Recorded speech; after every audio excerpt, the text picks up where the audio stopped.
Good morning બચ્ચા party and welcome to the class of physics with C D Patel. અને આજે આપણે ભણવાના છીએ ટોરોઇડ વિષય. પણ ગઈકાલના લેક્ચરમાં આપણે શું ભણી ગયા હતા એની એકવાર ઝડપથી ચર્ચા કરી લઈએ. તો જુઓ, ગઈકાલના વિડીયો લેક્ચરની અંદર આપણે સોલેનોઇડ વિશે ભણ્યા અને સોલેનોઇડના અંદરના ભાગમાં ચુંબકીય ક્ષેત્રનું સૂત્ર મેળવ્યું. કેટલું હતું ભાઈ? B બરાબર μ0 NI, જ્યાં N એ એકમ લંબાઈ દીઠ આંટાની સંખ્યા હતી અને આંટાની સંખ્યાને આપણે કેપિટલ N વડે દર્શાવ્યું હતું, બરાબર. અને N જે છે ને સંખ્યા ઘનતા વડે, સ્મોલ n ને, બરાબર છે. અને કેપિટલ L એ શું હતી? તો લંબાઈ. ક્લિયર છે? ઓકે. અને એના ઉપરથી આપણે કેટલાક દાખલા જોયા. હવે આજે થોડાક આગળ વધીએ અને જોઈએ ટોરોઇડ વિશે. તો ક્વેશ્ચન છે કે ભાઈ ટોરોઇડ એટલે શું અને પ્રવાહધારિત ટોરોઇડના ચુંબકીય ક્ષેત્રનું સમીકરણ મેળવો. બરાબર.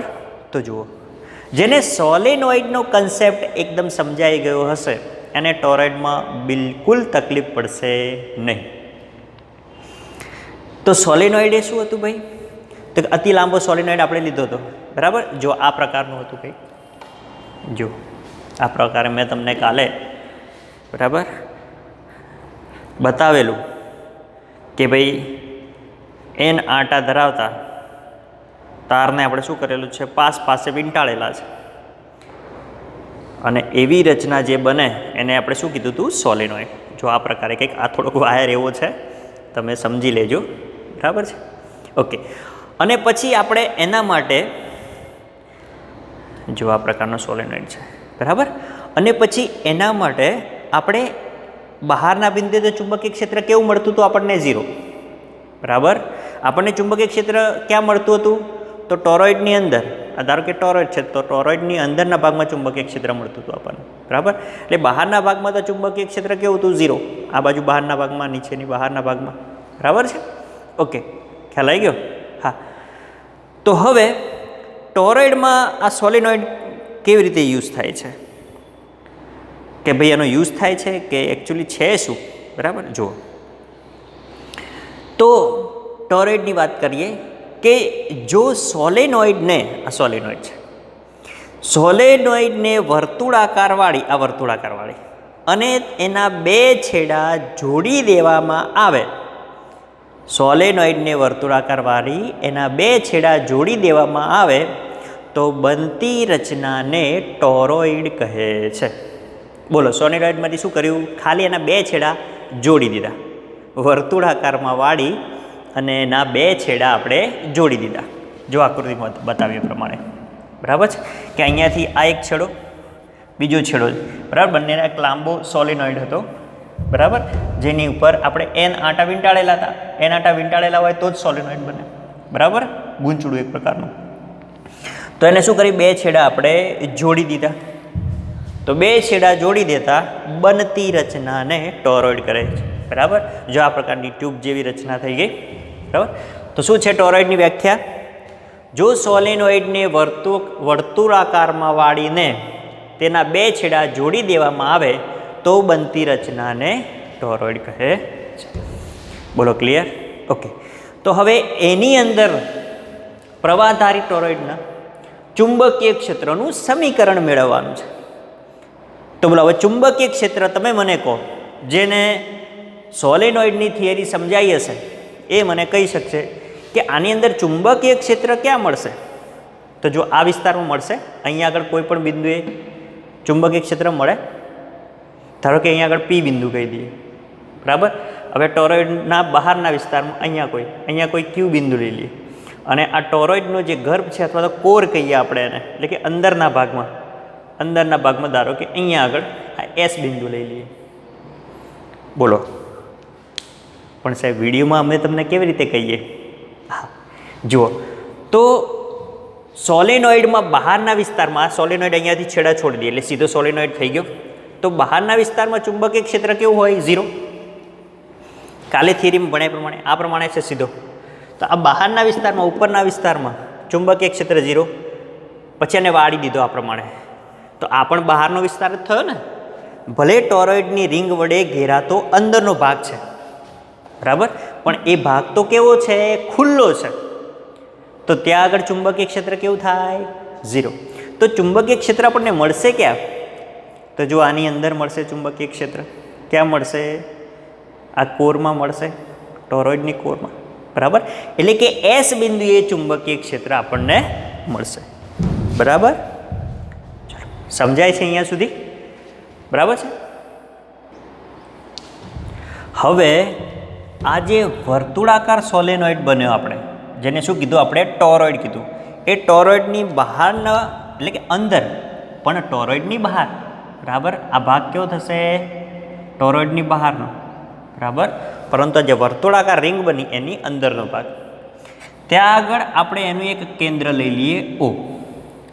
બરાબર છે, કેન્દ્ર O. હવે કેન્દ્રથી P બિંદુએ, ધારો કે R1 અંતરે, આ R1 અંતર લઈ લઈએ. R1 અંતરે P બિંદુએ ચુંબકીય ક્ષેત્ર આપણે શોધવું છે. બરાબર, તો R1 ત્રિજ્યાનું એક એમ્પિયર લૂપ બનાવો, એમાંથી પસાર થતી લૂપ, જો જેને આપણે શું કીધું હતું? Ampere loop. બરાબર, અને એના ઉપર આપણે એમ્પિયર સર્કિટલનો નિયમ વાપરીશું. તો P બિંદુએ ચુંબકીય ક્ષેત્ર મળે આપણને, અથવા તો આ જે રિંગ છે એ રિંગ પરનું ચુંબકીય ક્ષેત્ર મળે. એ જ રીતે આપણે Q બિંદુ આગળ શોધવું છે. જો અહીંયા આગળ Q બિંદુ અહીંયા લખો એટલે લાઈન એક ઉપર એક ના થઈ જાય. આ ધારો કે Q બિંદુ છે, તો શું કરવાનું કે Q બિંદુએ R2 જેટલી ત્રિજ્યાનું આ R2 જેટલી ત્રિજ્યાનું આપણે અહીંયા આગળ એક એમ્પિયર લૂપ બનાવી દઈએ. જો આ પ્રમાણે, જો બરાબર છે. ઓકે, આ R2 જેટલી ત્રિજ્યાની એક એમ્પિયર લૂપ. બરાબર, આ લૂપ એક કહી દઈએ, લૂપ 1. આ બીજી લૂપ છે. બરાબર, અને ત્રીજું બિંદુ છે એ આપણે ક્યાં લીધું છે? તો ટોરોઇડના કોરની અંદર, એટલે કે અંદરના ભાગમાં. તો એની ત્રિજ્યા આપણે ધારો કે R કહી દઈએ. અહીંયાથી એની ત્રિજ્યા છે R. તો R ત્રિજ્યાનું એક એમ્પિયર લૂપ બનાવો અંદર. જો અંદરના ભાગની વાત કરેલી છે આ પ્રમાણે. બોલો, બરાબર છે? આમ આપણને 3 જગ્યાએ, એટલે કે ટોરોઇડની અંદર ખુલ્લી જગ્યા જે છે ત્યાં આગળ એક એમ્પિયર લૂપ બનાવી આપણે કોઈ P બિંદુએ. બરાબર, B બિંદુમાંથી પસાર થતી. પછી આ જે ટોરોઇડ છે, ટોરોઇડના અંદરના ભાગમાં કોઈ S બિંદુમાંથી પસાર થતી એક એમ્પિયર લૂપ બનાવીએ આપણે.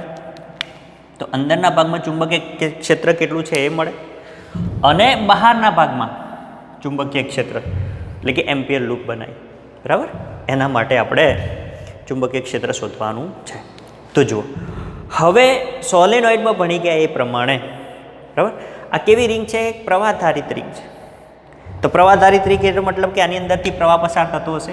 ચલો, પ્રવાહ પસાર થાય છે આ બાજુ, આમ જઈએ, અને આ બાજુ, આ બાજુ. એટલે દરેકમાંથી વિદ્યુત પ્રવાહ પસાર થાય. બરાબર, વિદ્યુત પ્રવાહ આ દિશામાં પસાર થાય. જુઓ, આમ અંગૂઠાની દિશા રાખો. જો આમાં. બરાબર, આ પ્રમાણે પ્રવાહ પસાર થાય. બરાબર, તો જો વિદ્યુત ક્ષેત્રની દિશા આમ હશે, એટલે કે વિષમગળી દિશામાં હોય વિદ્યુત ક્ષેત્રની દિશા. બરાબર, આમ હશે. સોરી, ચુંબકીય ક્ષેત્ર, વિદ્યુત ક્ષેત્ર કે ચુંબકીય ક્ષેત્ર આ દિશામાં હશે. બરાબર, ઓકે. તો જો આ પ્રમાણે ચુંબકીય ક્ષેત્ર. બરાબર, ઓકે. તો હવે આ 3 જે લૂપ બનાવી આપણે, એ લૂપ ઉપર એમ્પિયર સર્કિટલનો નિયમ લગાડતા. બરાબર, જોઈએ અહીંયા આગળ હવે ચુંબકીય ક્ષેત્ર કેવી રીતે શૂન્ય બને, અહીંયા કેવી રીતે શૂન્ય બને, અને અહીંયા કેટલું મળે. બરાબર, એ આપણે સૂત્રથી તારવીએ. જુઓ, તો આ ટોરોઇડની વ્યાખ્યા થઈ ગઈ. હવે કાઢી નાખું છું. બરાબર, કે જો 2 સોલેનોઇડને વર્તુળાકારમાં વાળી દેવામાં આવે તો એને 2 છેડાને જોડતા બનતી રચનાને ટોરોઇડ કહેવાય. બીજી એક વ્યાખ્યા છે કે ટોરોઇડ એ પોલી રિંગ છે. આ પોલી રિંગ છે. બરાબર, તેના પર તારના ઘણા બધા આંટા પાસે વીંટાળેલા છે. અને આ રચનાને પણ શું કહેવામાં આવે છે? ટોરોઇડ કહે છે. બરાબર, એટલે આ નહીં લખવાના સીધી આ લખો તો પણ ચાલે. ક્લિયર? ઓકે, ચલો આપણે આને કાઢી દઈએ અને બાજુમાં જગ્યા કરી દઈએ.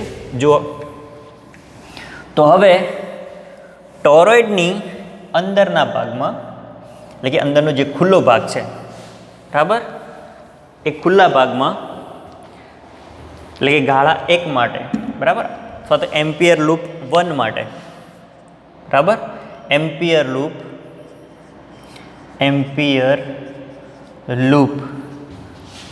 1 માટે, બરાબર, પી બિંદુએ આપણે શું લગાડીએ? એમ્પિયર સર્કિટલનો નિયમ લગાડતા μ0 × I. પરંતુ જો અહીંયા આગળ કોઈ પ્રવાહ છે, આ પ્રવાહ વડે ઘેરાય છે? ના, અહીંયા આગળ આ રિંગ વડે કોઈ જ પ્રવાહ ઘેરાતો નથી. તો પ્રવાહ ઘેરાતો ના હોય એનો મતલબ કે અહીંયા આગળ I બરાબર શું થશે? 0. I બરાબર 0. જો I બરાબર 0 હોય તો આ પદ કેવું થઈ જાય? 0. તો આ 0 થઈ જાય તો ચુંબકીય ક્ષેત્ર કેવું થઈ જાય ભાઈ? 0. એનો મતલબ કે અંદરના વિસ્તારમાં ચુંબકીય ક્ષેત્ર મળતું નથી. અહીંયા આગળ 0 થઈ ગયું. બરાબર છે? ઓકે, એ જ રીતે આપણે બહારના વિસ્તારમાં એટલે કે ક્યુ બિંદુએ એમ્પિયર લૂપ 2 માટે એમ્પિરિયન, કઈ લૂપ કહેવાય? એમ્પિરિયન લૂપ. એમ્પિરિયન લૂપ, હા ભાઈ, લૂપ 2 માટે ત્યાં પણ સેમ વસ્તુ. જુઓ તો ચુંબકીય ક્ષેત્ર બહારના વિસ્તારમાં કેવું છે? 0 થશે. ઓકે, તો B.dl બરાબર μ0I, પરંતુ પ્રવાહ 0, તેથી ચુંબકીય ક્ષેત્ર B પણ કેવું થઈ જાય? 0 થઈ જશે. બરાબર, ચુંબકીય ક્ષેત્ર મળતું નથી બહારની બાજુએ.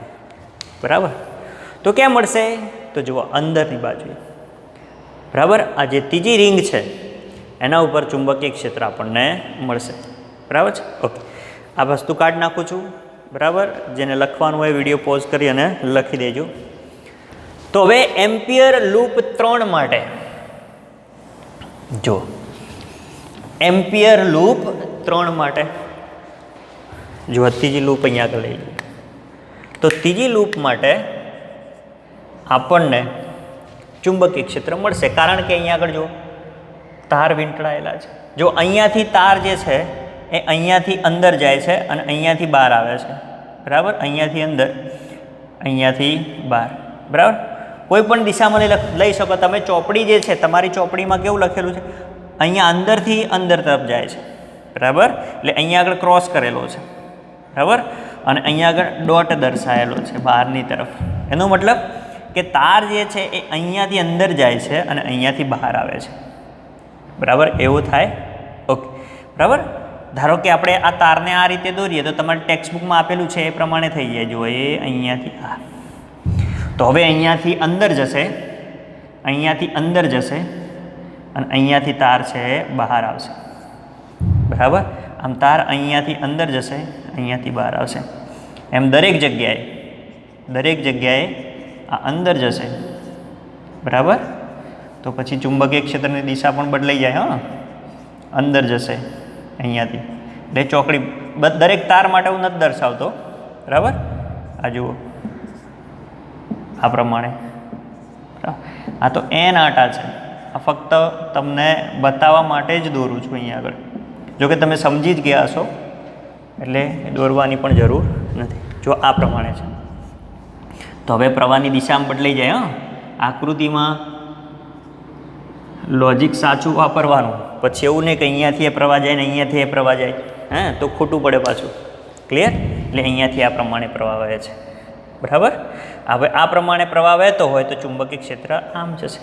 બરાબર, આ બસ.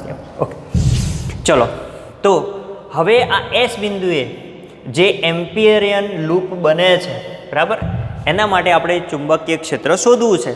તો એના માટે એમ્પિયર સર્કિટલનો નિયમ લગાડીએ આપણે. ઓકે, તો એમ્પિયર સર્કિટલનો નિયમ શું છે? તો જો ક્લોઝ ઇન્ટિગ્રેશન B.dl બરાબર μ0 × I. ઓકે, બસ હવે આનો જે વ્યવહાર થાય એ કરી દઈએ આપણે. આ તો સિમ્પલ મેથેમેટિક્સ છે. ડોટ પ્રોડક્ટ છે તો BDL cos થીટા અને થીટા બરાબર 0 અને cos 0 ની વેલ્યુ કેટલી છે ભાઈ 1, તો આની જગ્યાએ 1 લખી શકાય. ઓકે, તો BDL થાય પણ B બહાર આવશે. ઇન્ટિગ્રેશન DL બરાબર μ0 I. B બરાબર, હવે જો DL કેટલી થાય ભાઈ, જો એની ત્રિજ્યા R હોય તો અહીં આગળ પરિઘ જેટલું અંતર થાય, એટલે કે આ L બરાબર μ0 I, જ્યાં L બરાબર કેટલું થશે 2πr, એટલે આપણે અહીંયા આગળ R લીધું છે. બરાબર. અથવા તો એવું પણ કહી શકીએ કે આ જે ત્રિજ્યા છે એ અંદરની ત્રિજ્યા અને બહારની ત્રિજ્યાની સરેરાશ ત્રિજ્યા છે, એટલે કે આ રીતે R બરાબર R1 + R2/2, એની સરેરાશ ત્રિજ્યા પણ લે. આગળ એક એક્ઝામ્પલ આના પછી ગણાવીએ, વધારાનો દાખલો છે એની અંદર આપણે આ સૂત્રનો ઉપયોગ કરીશું.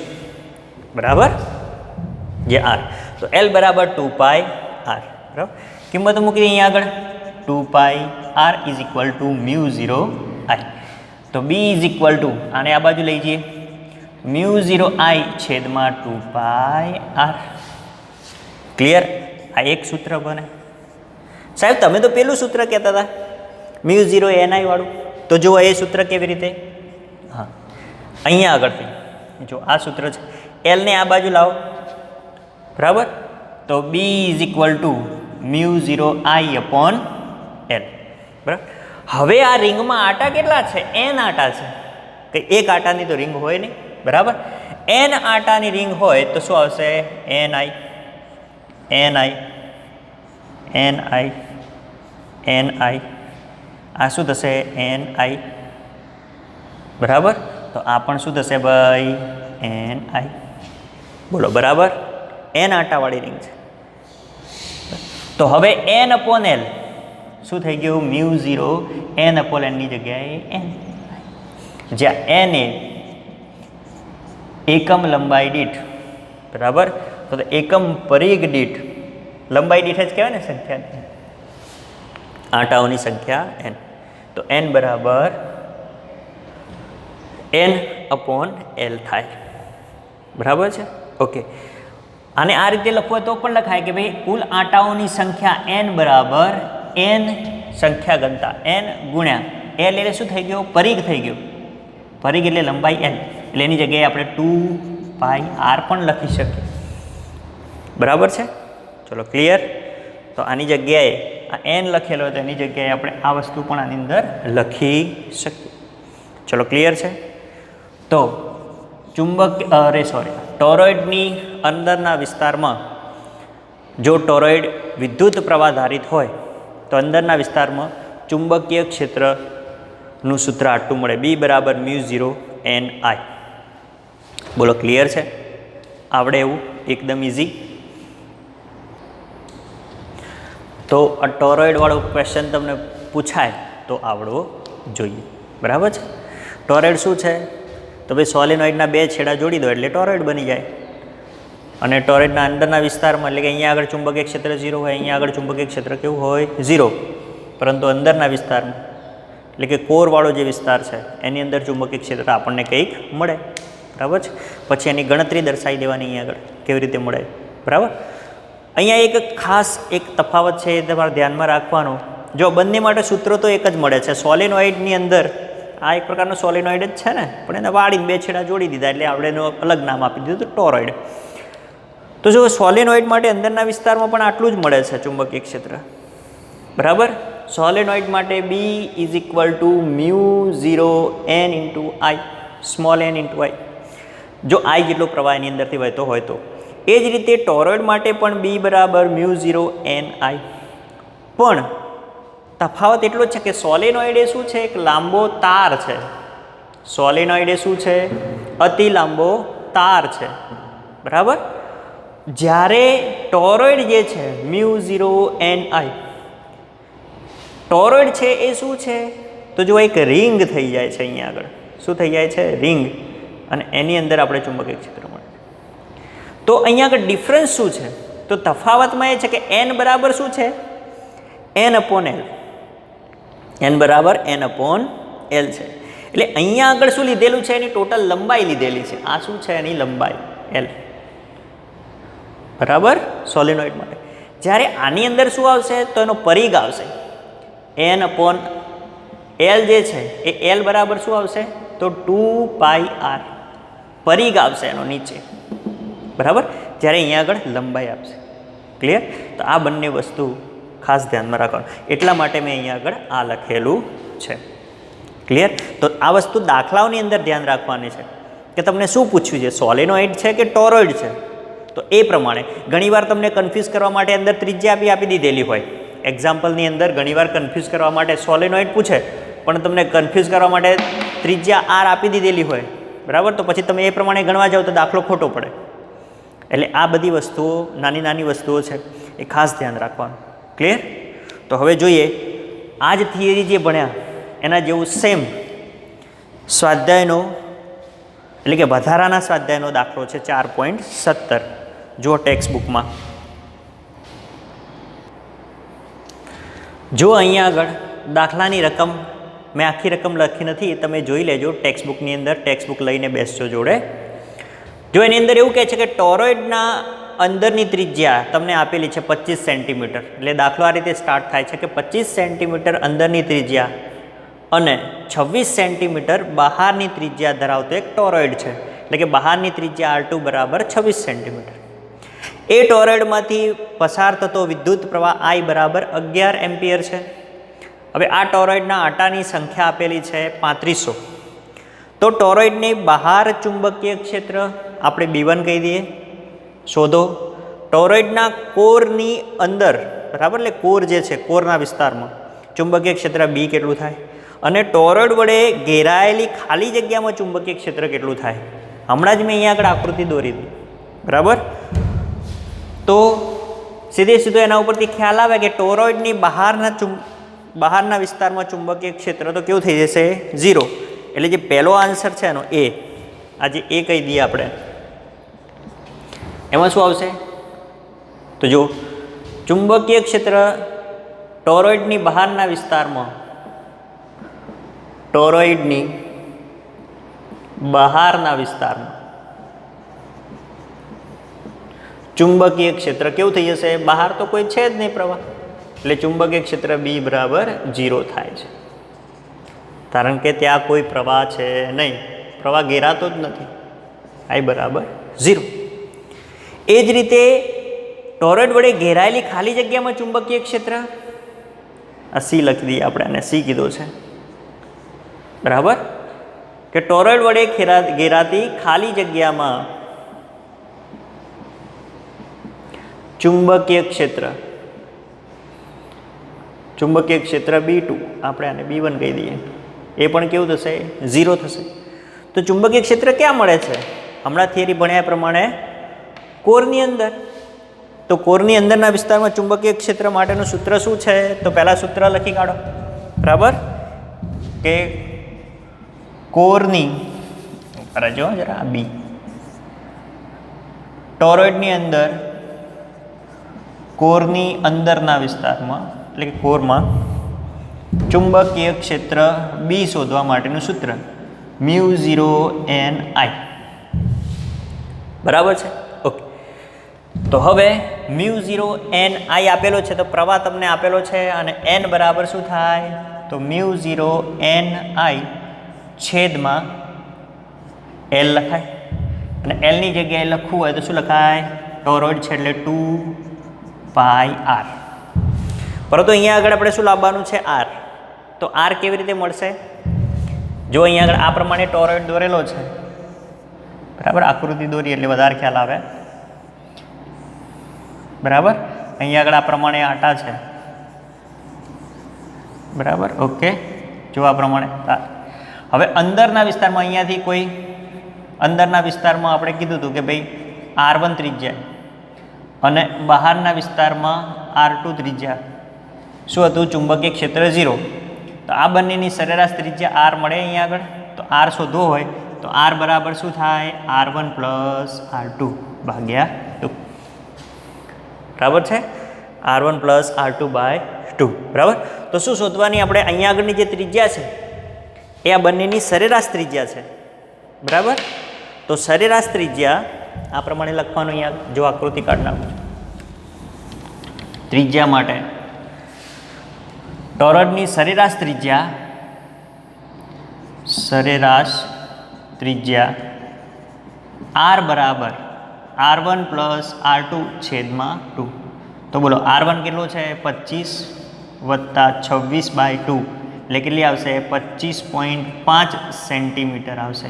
R બરાબર મીટરમાં કન્વર્ટ કરો એટલે R બરાબર 0.255 મીટર થાય.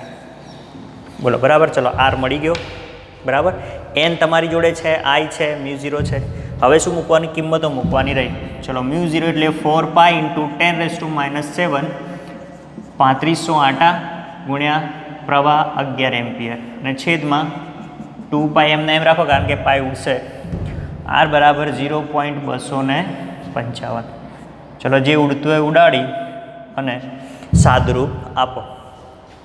સાદુરૂપ આપશો એટલે તમને આન્સર આવશે 3.02 ઇન્ટુ 10⁻² ટેસ્લા બી. અંદરના વિસ્તારમાં આટલું ચુંબકીય ક્ષેત્ર મળે. ચલો ક્લિયર, બરાબર છે. આ પ્રકારનો દાખલો હોય તો આવડે.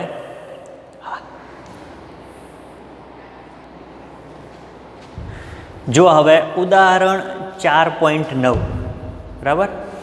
જો એની રકમ આ પ્રમાણેની છે, ટેક્સ્ટબુકમાં જુઓ તમે, તો કે 1 સેન્ટીમીટર ત્રિજ્યા અને 0.5 મીટર લંબાઈનો સોલેનોઇડ 500 આટા ધરાવે છે. એટલે કે n બરાબર 500 આટા, ત્રિજ્યા R બરાબર 1 સેન્ટીમીટર, L બરાબર 0.5 મીટર છે. તેમાંથી 5 એમ્પિયર વિદ્યુત પ્રવાહ પસાર થાય છે. એમાંથી કેટલો વિદ્યુત પ્રવાહ પસાર થાય છે? 5 એમ્પિયર. તો સોલેનોઇડની અંદર ચુંબકીય ક્ષેત્ર શોધો, બરાબર. જો તો સોલેનોઇડ છે. સોલેનોઇડ એટલે આપણને ખ્યાલ છે કે ભાઈ અતિ લાંબો તાર, એક તાર જ છે જેની ઉપર તાર વીંટાળેલા છે, બરાબર. ઓકે. તો સોલેનોઇડમાં ચુંબકીય ક્ષેત્ર આપણને ક્યાં મળે છે? અંદર જ મળે છે. એટલે અંદરના કોઈ બિંદુએ ચુંબકીય ક્ષેત્ર બી શોધવાનું છે. ઓકે. હવે મેં તમને કીધું હતું અહીંયા આગળ ભાઈ છે ત્રિજ્યા જે છે કન્ફ્યુઝ કરવા માટે આપશે તમને અહીંયા આગળ, બરાબર. પેલું 2πr વાળું તમે સૂત્ર ના લગાવી દો. આ જો તમે વાળો તો પરિઘ બને ને તો 2πr વાળું સૂત્ર તમે વાળો, પણ અહીંયા આગળ તો લંબાઈ જ છે એટલે L જ લેવાનો તમારે. અને બીજો એક કોન્સેપ્ટ હતો કે ભાઈ અતિ લાંબો તાર કીધો હતો તમને, બરાબર. તો અતિ લાંબા તારની વ્યાખ્યા શું આપી હતી આપણે? તો કે એની લંબાઈ જે છે એની ત્રિજ્યાની સરખામણીમાં ખૂબ જ વધારે હોય તો એને કેવું કહેવાય? અતિ લાંબો તાર કહેવાય. તો જુઓ અહીંયા આગળ R બરાબર કેટલા છે? 1 સેન્ટીમીટર છે, જ્યારે L કેટલા છે? 500 સેન્ટીમીટર છે. જો 0.5 મીટર એટલે 500 સેન્ટીમીટર થાય. ઓકે. તો જુઓ હવે આ તાર છે એ 500 સેન્ટીમીટર છે, સમજો આ રીતે લાંબો છે 500 સેન્ટીમીટર, જ્યારે ત્રિજ્યા કેવી છે? ખૂબ જ નાની, 1 જ સેન્ટીમીટર. એટલે વ્યાસ કેટલો થાય? 2 સેન્ટીમીટરનો વ્યાસ થયો એનો, બરાબર. અને આની લંબાઈ કેટલી થઈ? 500, બરાબર. તો લંબાઈ ખૂબ જ વધારે છે. તો લંબાઈ વધારે હોય તો આપણે ત્રિજ્યાને શું કરીએ? અવગણીએ છીએ અહીંયા, બરાબર. એટલે L એકલો જ લેવાનું. ઓકે. તો અંદરના બાજુએ ચુંબકીય ક્ષેત્ર શોધવા માટેનું સૂત્ર શું છે? B બરાબર μ0 NI. પણ n ની જગ્યાએ μ0 NI/L. બોલો ઇઝી. હવે તો કિંમતો મૂકો અને જવાબ લાવો. 4 પાઈ 10⁻⁷ આટા કેટલા છે? 500 ગુણ્યા પ્રવાહ 5 એમ્પિયર, નીચે છેદમાં લંબાઈ આપેલી છે L બરાબર 0.5 મીટર, બરાબર.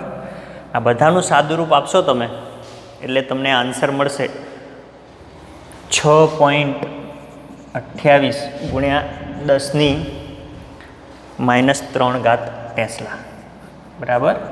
તમારે ગણતરી કરવાની છે. સાદુરૂપ આપજો ભાઈ, બરાબર. ચલો ક્લિયર. તો આ પ્રમાણે આ દાખલો ગણાય. ઓકે. ચલો એના પછી જુઓ સ્વાધ્યાયનો 4.8મો દાખલો. તો જુઓ આ સ્વાધ્યાયનો 4.8મો દાખલો છે. શું કહે છે એની રકમ વાંચો જોઈએ ટેક્સ્ટબુકમાં. એવું કહે છે કે 80 સેન્ટીમીટર લંબાઈના એક સોલિનોઇડ પર, એટલે સોલિનોઇડ આપેલો છે અહીંયા આગળ, એની લંબાઈ કેટલી છે 80 સેન્ટીમીટર. સમજો આ સોલિનોઇડ થઈ ગયો, બરાબર. એની લંબાઈ L બરાબર 80 સેન્ટીમીટર, બરાબર. L બરાબર 80 સેન્ટીમીટર છે. ઓકે. હવે આ લંબાઈના એક સોલિનોઇડ પર પાસે દરેક 400 આંટાવાળા 5 આવરણ વીંટાળેલા છે. કેટલા આવરણ? 5 આવરણ. 400 આંટોવાળા, 400, 400, 400, બરાબર. તો કુલ આંટા કેટલા થાય? 400 ગુણ્યા 5 કરો એટલે 2000 આંટા થયા. 5 20, 2000 આંટા, બરાબર છે. ઓકે. સોલેનોઇડનો વ્યાસ 1.8 સેન્ટીમીટર છે. જો આ વ્યાસ આપેલો છે તો વ્યાસ ઉપરથી ત્રિજ્યા કેટલી થાય? તો R બરાબર D/2 એટલે કેટલી થશે? 18 છે એટલે 0.9 સેન્ટીમીટર થાય. ઓકે. આ ત્રિજ્યા છે. ઓકે. હવે શું કહે છે આગળ વાંચો. જો સોલિનોઇડમાંથી 8 એમ્પિયર વિદ્યુત પ્રવાહ વહેતો હોય, વહેતો પ્રવાહ કેટલો છે? 8 એમ્પિયર, તો તેના કેન્દ્ર પાસે બીનું મૂલ્ય શોધો. સેન્ટરમાં કેન્દ્ર પાસે બીનું મૂલ્ય શોધો, બરાબર. તો જો બધી જ વસ્તુ તો તમને આપેલી છે, બરાબર. આર પણ અહીંયા આગળ આપેલો છે, પણ જો આર છે અને લંબાઈ છે, સેમ વસ્તુ આની અંદર છે. તો આની અંદર પણ લંબાઈ એ ત્રિજ્યા કરતાં કેવી થાય? ખૂબ જ મોટી. આ 0.9 સેન્ટીમીટર છે, જ્યારે આ 80 સેન્ટીમીટર છે, બરાબર. એટલે લંબાઈ છે એ ત્રિજ્યા કરતાં ખૂબ જ વધારે છે, બરાબર. તો તેથી આપણે કેન્દ્ર પાસે ચુંબકીય ક્ષેત્ર શોધવા માટેનું સૂત્ર લગાડીએ. સોલિનોઇડ માટે શું છે? B બરાબર μ0 Ni. તો μ0 એની જગ્યાએ શું લખીશું આપણે? N/Li, બરાબર છે. ઓકે. ચલો μ0 કેટલા છે? 4π × 10⁻⁷. n કેટલા છે? 2000 આંટા ગુણ્યા I કેટલા છે? 8 એમ્પિયર છેદમાં, ચલો લંબાઈ કેટલી છે? 80 સેન્ટીમીટર છે, એટલે આપણે એને 0.8 મીટર કહીએ. તો 0.8 મીટર, ચલો, બરાબર. તો આનું સાદુરૂપ આપશો તો તમને આન્સર મળશે 8.5 ગુણ્યા 2.5 ગુણ્યા 10⁻². 2.5 ગુણ્યા 10⁻². તમારે ભાઈ ગણતરી કરવાની છે કેલ્ક્યુલેટરથી. ચુંબકીય ક્ષેત્ર B મળશે, બરાબર. જો કદાચ MCQમાં આ ટાઈપનું પૂછાય, બરાબર, તો જો કે 2 માર્ક્સમાં પૂછાય એવું છે, પણ MCQમાં પૂછ્યું હોય તો એની અંદર કદાચ જવાબ આ રીતે પણ આવે. 8π × 8π, પાઈમાં જવાબ રાખો તો આ પ્રમાણે પણ આવે. 10⁻³ ટેસ્લા ચુંબકીય ક્ષેત્ર B. B બરાબર કેટલું થાય? 8π × 10⁻³ ટેસ્લા. અને ગણતરી પૂરી કરો પાઈ સાથે તો આન્સર આવે 2.5 ગુણ્યા 10⁻². બરાબર. તો આ પ્રકારના દાખલા આવે તો બોલો કેવા સરળ. સોલેનોઇડ અને ટોરોઇડનો કોન્સેપ્ટ આપણને ક્લિયર હોય તો પછી ગમે તેવો દાખલો આવે આવડે. ક્લિયર? ઓકે. તો આ પ્રકારના દાખલા છે. તમારી જોડે કોઈ પણ સાહિત્ય પડ્યું હોય, જે પણ હોય એમાંથી ગણવાનો ટ્રાય કરવાનો. MCQ એના ગણવાના ટ્રાય કરવાના. રોજનું રોજ તૈયાર કરવાનું.